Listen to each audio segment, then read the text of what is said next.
주님의 이름으로 사랑하고 축복합니다. 오늘 이 아침에 기도할 때에 하나님의 놀라운 은혜와 역사와 기적의 체험을 맛보는 우리 모두가 되시기를 바랍니다.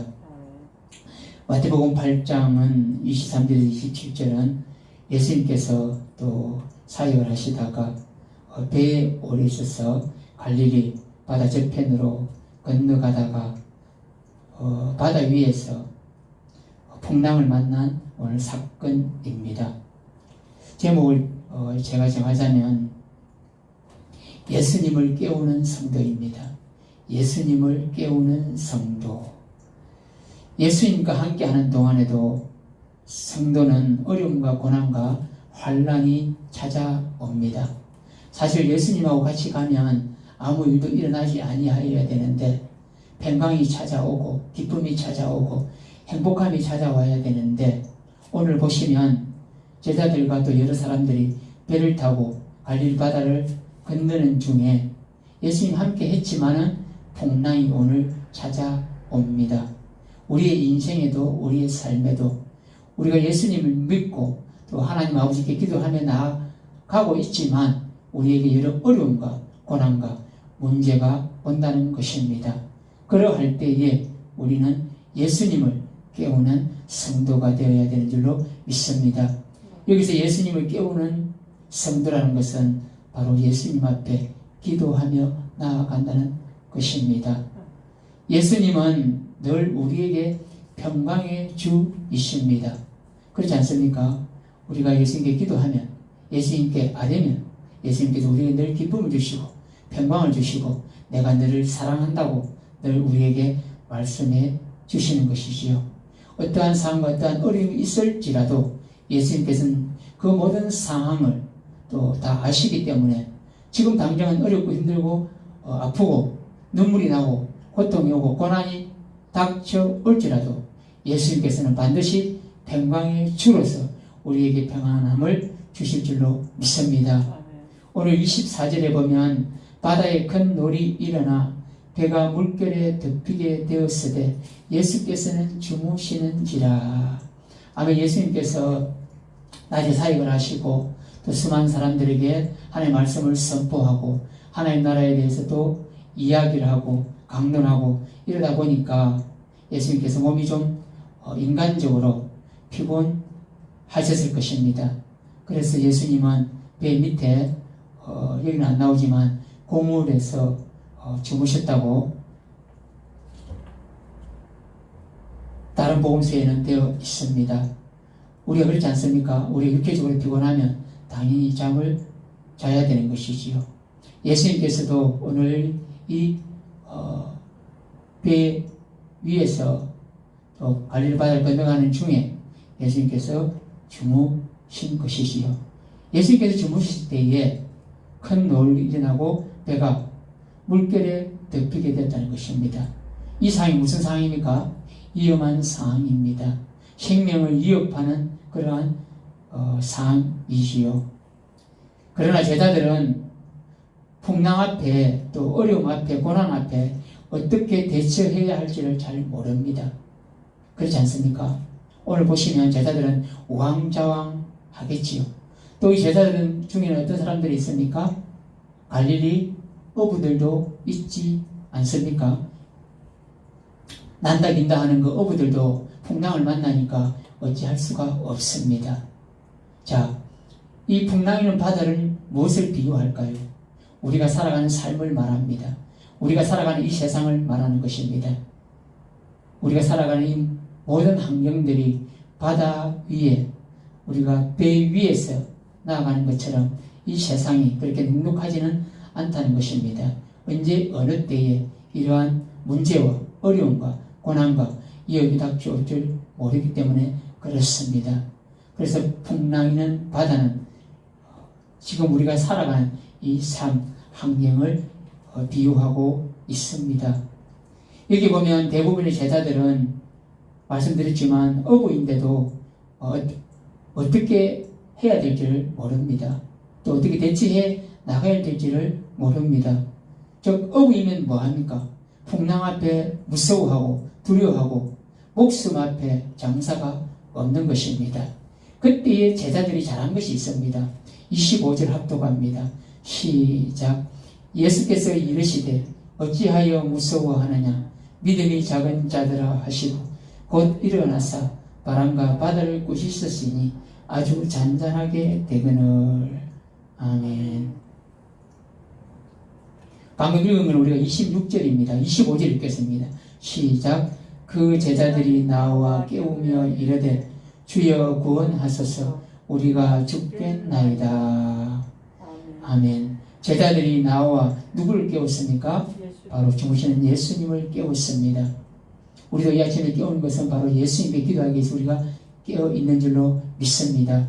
오늘 정말 제자들이 잘한 것이 있다면 25절 전반부에 그 제자들이 나와 깨우며 예수님을 깨웠다는 것입니다.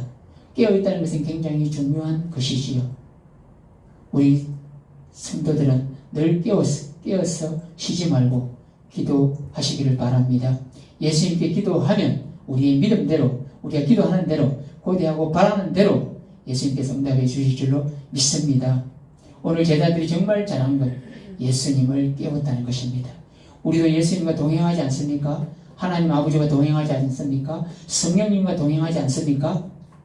가만히 있으면 안 된다는 것입니다. 위험이 오고 환란이 오고 풍랑이 오고 문제가 있더라도 우리는 예수님께 기도하며 성령님을 의지하고 하나님 아버지께 간절히 매달리며 나아가는 성도들이 되어야 될 줄로 믿습니다. 제자들이 바다 위에서 난리 하면서 잘한 것은 예수님을 깨우신 것입니다. 조금 다르게 말하면 어린 자녀가 위험에 처하면 자고 있는 부모님을 깨우는 것이 최선의 방법이지요. 부모의 귀에는 엄마, 아빠, 벌써 이 소리에 부모는 어떻습니까? 자다가도 벌떡 일어납니다. 왜 그래? 무슨 일 있어? 자다가도 그 부모는 아이의 목소리에 깨어 일어나는 것이고 그 아이를 돌본다는 것입니다. 그리고 뭐라고 그럽니까? 그 아이를 돌보게 된다는 것입니다. 오늘 제자들이 이처럼 예수님을 깨우신 것입니다. 그리고 예수님은 그 제자들의 귀를 기울이시고 그 소리를 들으시고 예수님께서는 오늘 놀라운 역사, 기적, 표적을 보여주십니다. 26절 합독합니다. 시작. 예수께서 이르시되 어찌하여 무서워하느냐 믿음이 작은 자들아 하시고 곧 일어나사 바람과 바다를 꾸짖으시니 아주 잔잔하게 되거늘. 아멘. 예수님께서 모든 것을 잠재워 버렸습니다. 그 험한 풍랑, 파도, 비바람, 강풍, 그 모든 것들을 예수님께서 잠재워 버렸습니다. 사실 예수님 앞에는 아무것도 아니라는 것입니다. 우리가 신앙생활을 평생에 나아갈 때에 우리는 막 우왕좌왕하고 이거 어쩌나 저거 어쩌나 우리는 막 갈팡질팡합니다. 그러나 예수님이 보실 때는 그거는 아무것도 아닌 것입니다. 그래서 우리는 오늘 이 아침에도 이 새벽에도 예수님께 기도하고 매달리고 간절히 부르짖는 것입니다. 예수님이 하셔야만 이 모든 문제를 해결해 주시기 때문에 그렇습니다. 우리 앞에 우리의 인생에 이보다도 더한 문제와 어려움과 고난과 환란이 있을지라도 예수님 앞에 그 문제를 가져가서 기도하시기를 바랍니다. 그리하면 예수님께서 풍랑을 잔잔하게 한 것처럼 우리의 모든 문제를, 아픔을, 질병을 고쳐주실 줄로 믿습니다. 지금 제자들의 심정이가 하는 행동이 애들과 같은 행동이라고 보면 됩니다. 예수님 도와주세요. 성도는 예수님께 나아가고 예수님께 기도하는 것입니다. 눈물로 기도하고 간절히 기도하고 예수님 도와주십시오. 그렇게 우리는 아뢰는 것입니다. 그러니까 26절에 어찌하여 무서워하느냐. 역시 예수님은 예수님이십니다. 안정적으로 왜 그리 난리를 하느냐, 난리 법석을 떠느냐, 무서워하느냐라고 말씀하시지요. 그리하면서 제자들에게 딱 꾸짖는 것이 있습니다. 제자들이 뭐가 없다는 것입니까? 믿음이 작은 자들아. 믿음이 적은 자들하고 말씀하십니다. 이 제자들은 늘 예수님 따라다니지 않습니까? 그럼 예수님 옆에서 보는 것이 무엇입니까? 스승이신, 때로는 선생이신 그 예수님을 보고 그대로 실천하고 순종하고 또 말씀을 선포하고 치유하고 고치고 이렇게 해야 되는데 늘 예수님 볼 때에 제자들은 아이입니다. 어린 아이와 같다는 것입니다. 예수님 너희들도 나처럼 해야 되는데 그렇게 못하는 것을 보게 됩니다. 믿음도 마찬가지지요. 늘 제자들이 예수님처럼 그 믿음 따라가야 되는데 그리 하지 못하고 있는 것에 예수님은 안타까워 하시지요. 그리하면서 꾸짖습니다. 믿음이 작은 자들아. 우리에게는 담대한 믿음, 굳센 믿음, 세상이 감당치 못하는 그런 믿음으로 성도들이 살아가야 될 줄로 믿습니다. 문제 앞에, 어려움 앞에, 고난 앞에 두려워하고 떨고 쫄지 말고 강하고 담대한 하나님의 자녀로 살아가시기를 바랍니다. 성도 여러분, 우리의 믿음의 분량이 얼마나 큽니까? 믿음이가 작습니까? 보통입니까? 강합니까? 담대합니까? 때로는 약합니까?